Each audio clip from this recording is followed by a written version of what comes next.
Assalamualaikum warahmatullahi wabarakatuh.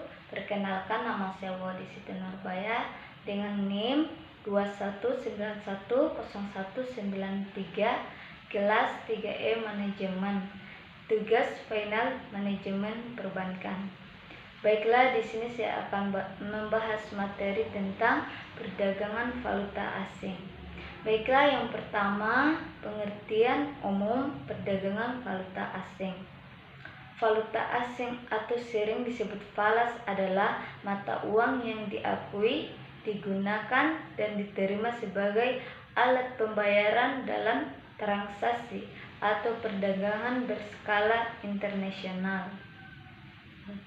Kemudian peserta dalam pasar valuta asing. Baiklah, menjelaskan tentang pelaku ekonomi dalam valuta asing. Yang pertama, dealer.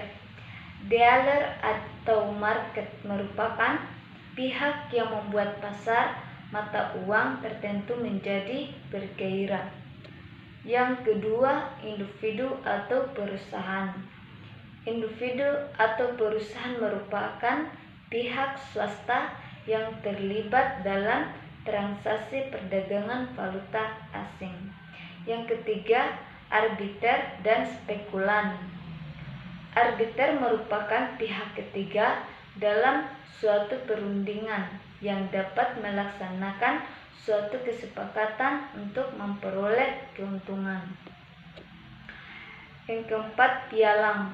Pialang merupakan pihak yang tugasnya memerantarai dalam pertemuan penawaran dan permintaan pembeli atas harga suatu mata uang tertentu.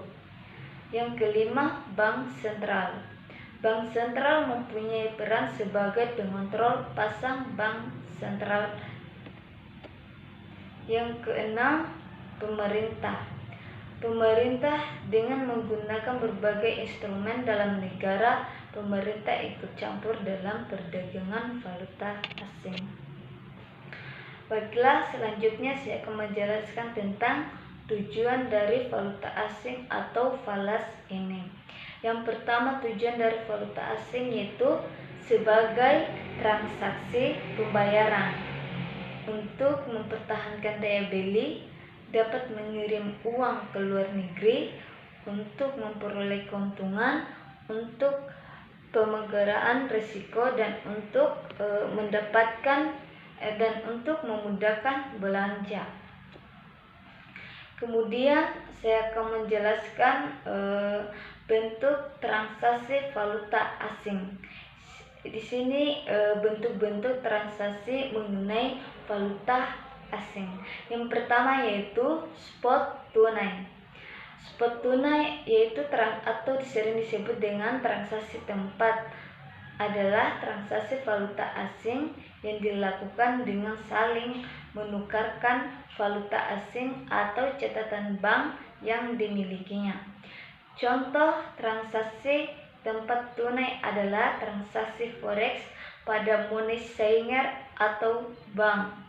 Saat nasabah datang untuk melayanikan sejumlah uang rupiah yang dimilikinya menjadi uang Amerika atau sebaliknya, atau mata uang dari negara-negara lain. Yang kedua, transaksi transfer spot.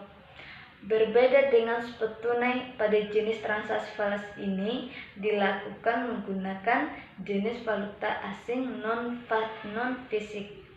Selain itu, penyerahan uang asing yang dipertukarkan juga tidak dilakukan segera karena membutuhkan waktu untuk penyelesaian proses transfer antara bank.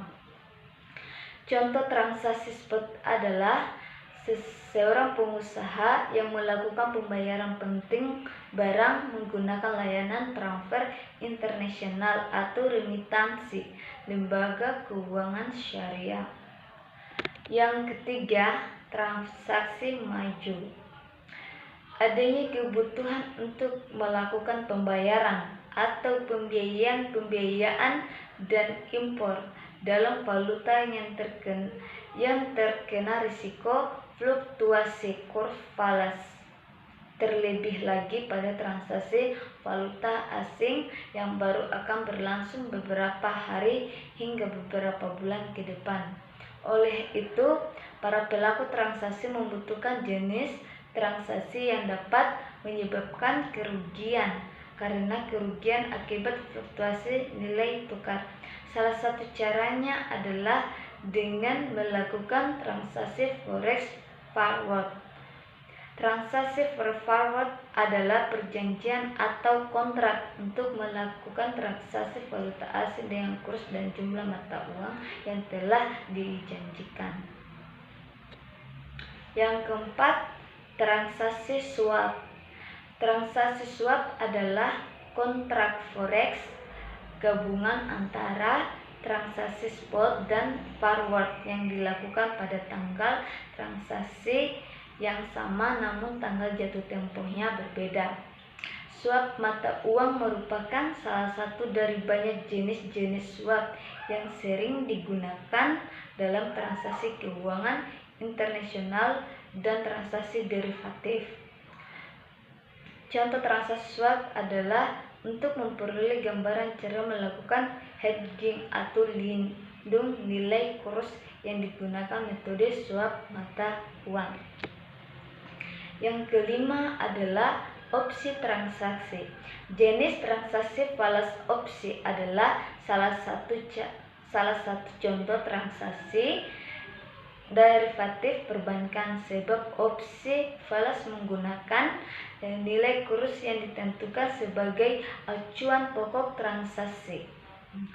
Opsi pengertian adalah transaksi yang berdasarkan kontrak perjanjian untuk memberikan hak tanpa kewajiban kepada pembeli opsi untuk melakukan pembelian atau penjualan sejumlah nominal suatu valuta asing dengan harga tertentu serta waktu tertentu di masa yang akan datang selama periode kontrak yang disepakati.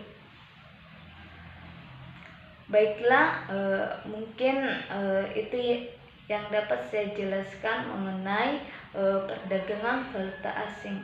Jika ada kesalahan dalam penjelasan, mohon dimaafkan. Wassalamualaikum warahmatullahi wabarakatuh.